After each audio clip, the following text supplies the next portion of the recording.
Hi friends, my name is Aaliyah and welcome to my channel Aaliyah Uncharted. In this video I'm going to be going over all of the books that I read for the month of May. And in May I read 6 books, and 5 of those 6 were for the Asian Readathon hosted by Cindy at With Cindy. I will leave the links and details to the readathon down in the description below, but I also went into it in my TBR video, so if you've already checked that out, you know what the deal is. But yeah, it was a good reading month. I ended up reading almost everything that I had planned in that TBR video, which makes me feel great. And I just read a lot of books by Asian authors about Asian characters, which was also great. So yeah, that pretty much sums it up. I don't really have anything else to say about it, so let's just hop into the books. The first book that I finished in May, I actually started in April, and so I was not reading this for the Asian Readathon, and that is The Charm Offensive by Alison Cochrane, and I adored this. This is a contemporary male-male romance story following 2 young men, Charlie and Dev. Charlie is a very wealthy, very attractive man who is a little socially stunted. He does not quite connect to people, and so in an effort to bolster his image, he decides to be the equivalent of The Bachelor on a reality television show. But he is kind of struggling with the whole thing. And so enter Dev. Dev is a producer on the show, has been on the show for several years, and normally he is the handler for all of the princesses. All of the women on the show, helps them get to where they need to be, etc. But because of the situation and the fact that Charlie is seriously struggling and Dev is the best, Dev gets put on the cakes, so now he is Charlie's handler. And so it's really about these 2 men figuring out how to work together, how to work off of each other, and then they slowly have budding feelings and fall in love. And it is chef's kiss. I loved this. It was so cute and sweet, but at the same time really delved into some real world issues in terms of mental health. This really dives into mental health issues, and so if anything in that regard can be triggering to you, please check the trigger warnings, because we have on page panic attacks in here. We have lots of talk of depression and OCD and social anxiety and just a lot of different things. So be aware of that going in, because it is a large part of this narrative. That's a large part of how Charlie and Dev connect, and so know that going in. Another thing that I found out reading this is this has asexual representation. Was nobody going to tell me? I was thrilled. I was so excited when I read it and then realized what was going on. It was wonderful. I love just having... It was so fun to have this surprise ace representation. I loved it. So here you go. Some fun ace representation. Yeah, it was just wonderful. Of course, my favorite is always going to be the characters. And so we have Charlie and Dev, who I both loved. Charlie, I wanted to protect from the world. I just wanted to shield him from the rest of the world and not let anything touch him, because he was just precious. Such a cinnamon roll. He's just the most earnest, well-intentioned person, just without the means to communicate himself properly. And I felt for him so hard. But then I also really felt for Dev, because Dev is somebody who tries so hard, really believes in love and stuff, but maybe not necessarily for himself. And he is just going through his own journey of self-love and self-acceptance. I loved these 2 young men a whole lot, and I loved seeing how they complimented each other and lifted each other up and supported each other. It was delightful. And so obviously I loved this a whole heck of a lot. Would highly recommend. 5 stars. The second book I read in May, and then the first one for the Asian Readathon, was When the Tiger Came Down the Mountain by Nevo. This was also my Buzzword Reading Challenge pick for May. The challenge for that month was direction words, so that'll be down in this case. And this is the second book in a novella series that is following a cleric named Chi. They are part of an order that collects stories pretty much. So their entire deal is to go around collecting stories from all over the place. And so in this second installment, they are on their way to a village of some sort and they run into some tigers. And that's all I can really say because this is a novella series, they're short, and I don't want to give anything away. I will say, I think I enjoyed this one a little bit more than I did the first book, The Empress of Salt and Fortune, just because I liked the story within a story within this more. So because she is going around collecting stories, all of these novellas are going to have like a story within a story format. And I was just a little bit more interested in both Chi's story and in the story within a story than I was in the first novella. I just found them a little bit more engaging. But I mean, obviously I like both of them. I am a fan of this series, and honestly, just the world is really rich and beautiful. It is modeled after China, but definitely a fantastical setting. And it's just a beautiful exercise in storytelling, honestly. So it feels nice. It feels like you're sitting around a campfire telling stories. So that's really all I can say about this one because, again, novella, but I enjoyed this and I gave it 4 stars. The next book I read was A Woman Is No Man by Ataf Room, and this is a dual POV, dual timeline kind of contemporary story following a mother and daughter. I don't remember their names, so I apologize, but the mother's point of view takes place in the maybe like the 50s or 60s in Palestine, or at least that's where it starts. And it starts with her getting married off to a man who lives in the US. And so she leaves Palestine, the only home she's ever known, and goes to this new country with her new husband to stay with this new family in a place where she doesn't speak the language and is not entirely sure what her future has in store for her. And then we are also following her daughter, who is now a senior in high school and has been essentially raised by her grandparents because neither of her parents are in the picture. They have both died in a car accident. And so the daughter, who I'm going to call the protagonist, she is also getting pressured by her grandparents now to settle down and get married because that is just what women do when they are of a certain age. And then also she ends up getting a letter that tells her that maybe the circumstances of her parents' deaths are not what she's always been taught. So we are following this mother and daughter as they're both fighting the cultural norms for women within the very conservative Muslim Palestinian culture, or at least the one that is represented in this book, and just how they're both trying to figure out where they fit into it and how to still express some kind of agency when all of the norms and standards and expectations are kind of going against it. So that's kind of what this is about. And I'm going to say, I can't say that I enjoyed the reading experience of this.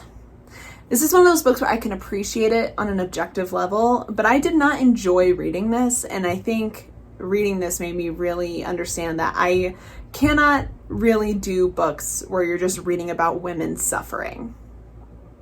You know, especially when it's there's no hope, there's no story of breaking free of whatever or anything like that, where it's just wow, look at how life can suck for women sometimes. And I'm I know life can suck for women sometimes. I don't need to read more about it in my free time.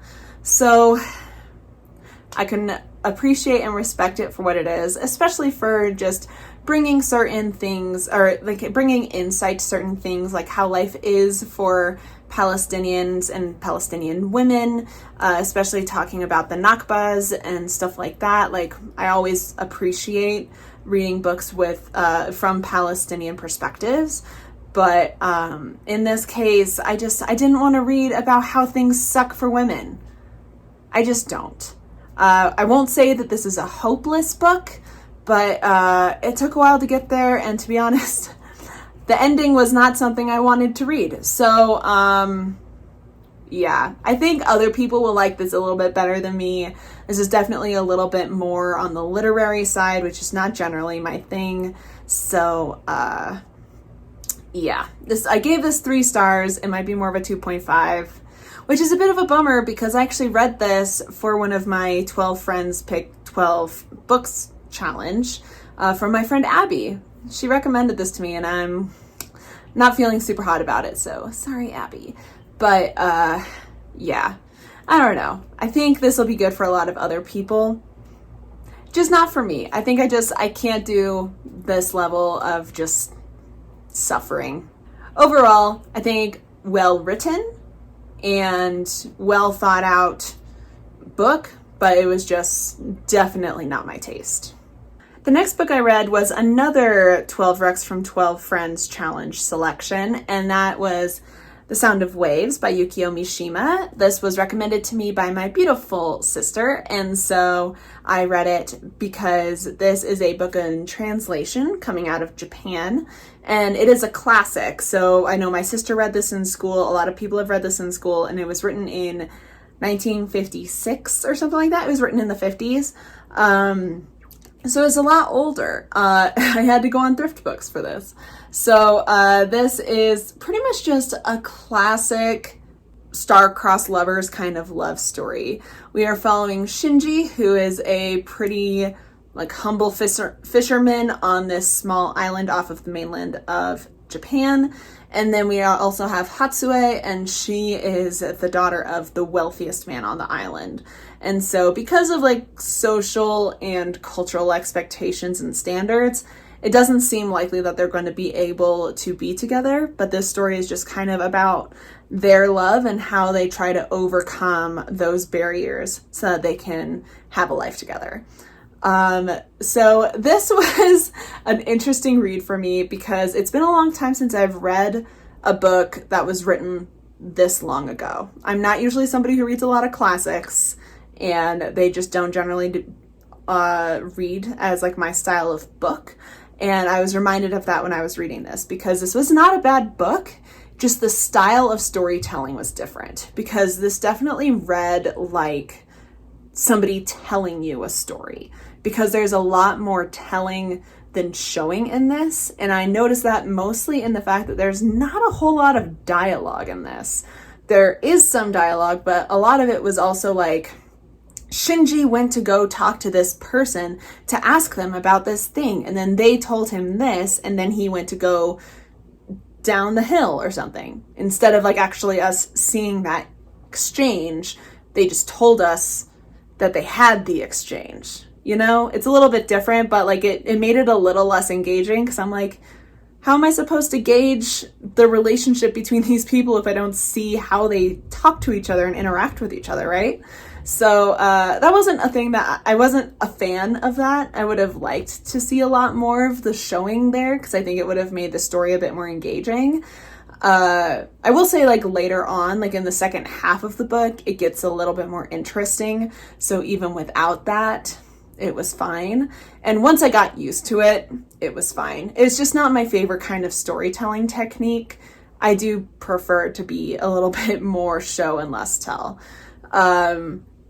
Other than that, I thought this was a very cute love story. You've got your star-crossed lovers, and I thought it's very sweet. I think some of the other things that put me off a little bit had more to do with translation and cultural differences. So I'm not really going to go into any of that because I recognize that. But yeah, I think overall, this is good. It's a sweet love story. I gave this 3 stars. I don't know if I would ever read this again, but I thought it was cute. Next up, I have another book in translation, and that is Kim Ji-young, born 1982, by Cho Nam-ju. This is a contemporary kind of slice of life story. It was translated coming from Korea. And this is following a woman named Kim Ji-young. And if you don't know, Kim Ji-young is a super, super basic name in Korean. So she's supposed to kind of represent the every woman, just like the average everyday woman that is of a certain age. And so this is a book that's both a contemporary slice of life, but then also a commentary on how women have been disenfranchised within Korean society, using Kim Ji-young as like an example. And so this starts in modern day, but then we end up actually going through the entire course of Kim Ji-young's life, learning about, ways that she has had to settle or accommodate other people because of her gender, or ways that she hasn't been given the same opportunities, or et cetera, et cetera. Just like a lot of these little things that just keep adding up that lead to women not having the same opportunities as men and other such things. So the other really cool thing about this is she's got receipts. This will reference like certain laws or certain movements and stuff like that. And then there will be footnotes with sources. I'm trying to find an example. So like here, you see there are footnotes with the sources for articles, studies, a lot of stuff like that, showing where this information came from. So this wasn't coming out of nowhere, which I thought was really cool. I really appreciated that inclusion, especially given what this book is trying to do. It says on the back that this helped to launch a new feminist movement in Korea, and I can definitely see why, because it brings to light these little things that don't seem like a big deal, but when you see them in the grand scheme of things, you see kind of our stepping stones, are the baby steps to having just overall disenfranchisement of half of a population. Now, I'm going to say I was kind of underwhelmed by this. I knew what it was about, I knew the general idea, and yet I was kind of underwhelmed because it really is supposed to be a slice of life, but I also felt no investment in Kim Ji-young as a person, or like any of the characters really. I mean, Kim Ji-young is really the only person who matters in this, and it just made it really difficult for me to connect at the same level as I would have liked to. I would have liked to feel like righteous anger and like just annoyance on her behalf and stuff like that. But because she's kind of a shell of a person, because she kind of is a shell of a person, it made it really difficult for me to connect with this story, because also it's not a story. I don't know. Maybe I'm like judging this based on the standards of a more formal narrative, but I don't think this worked for me in the right way. Again, highly appreciate this, but it was just not giving what I was hoping it would give. Also, something that annoyed me is there's something that happens toward the beginning of the book that makes it really interesting. And you're like, I wonder what this means. Is this like a fantastical element thing? Is this like a mental health thing? Is it like, I wonder what this is going to be? And then it's never properly addressed. Like, it's mentioned at the end of the book, but not in a way that like explains what the heck was going on. It's just like well, I guess this happens now. And then just it leaves it at that, which that was really frustrating. I thought the one interesting thing, you need to at least give us some follow through, because otherwise, like, that's all you had going at that point. I wanted to know why this thing was happening, and now I guess I will never know. It was just odd and not quite how I wanted this to go. So I gave this 3 stars. I think it's solid for what it was trying to do, and I really appreciated all the different things that I learned about Korean society and standards and different programs and all of that stuff. But as like a reading experience, especially that like last bit, it wasn't quite what I was hoping it would be. Last but not least, and finished in the nick of time, I finished Kaikei by Vaishnavi Patel. This is a retelling of the story of Kaikei, who is the vilified queen character in the Ramayana. which is an epic in Indian mythology. So this is following Kaikeyi and her life to kind of give some insight into her possible motivations, her intentions of why she ends up doing what she does in the story of the Ramayana, and just to give maybe like an alternate explanation of how and why things went how they did. So yeah, this is a very interesting story. We are following Kaikeyi from childhood through her actions and her role in the Ramayana, and it is a very comprehensive story. So much of this is really just digging into Kaikeyi as a character and, again, why she acts the way that she does. This is a fantasy because Kaikeyi herself has some kind of latent magical power. There are gods in here because that's really big in Hindu mythology. There was a lot going on in here. One of the many things that I really enjoyed about this is how so much of Kaikeyi's story is focused on how she is fighting and advocating for both her own autonomy as well as that of other women. Essentially, a huge part of her character arc is fuck the patriarchy. And I love that for her. It's wonderful. Other than that, like, I love the way that the characters were written in this. Kaikeyi herself is a very flawed character. There were times where I was like, what the heck are you doing? But I'm still like rooting for her every step of the way anyway. And then the other characters were just written in a very complex way, which I appreciate, especially since this is kind of a reimagining of maybe even a reinterpretation of the events and actions of the Ramayana. So there was a lot of thought that went into this, and you can tell, like, there's so much going on in here. There are gods, there are demon kind of creatures, there are characters that do and do not exist within the Ramayana. There's a whole lot happening, and I think it was all done very expertly well. It was woven together very neatly, and I really, really enjoyed my time reading this. This has a very luscious, I can never say that word right, a very rich fantasy setting and very engaging characters. And all you want is for things to go all right for Kaikeyi, but you know, like, oh no, she's happy now. So you just know it's all going to get torn away somehow. Because she's a vilified queen for a reason. She's the evil queen of the Ramayana.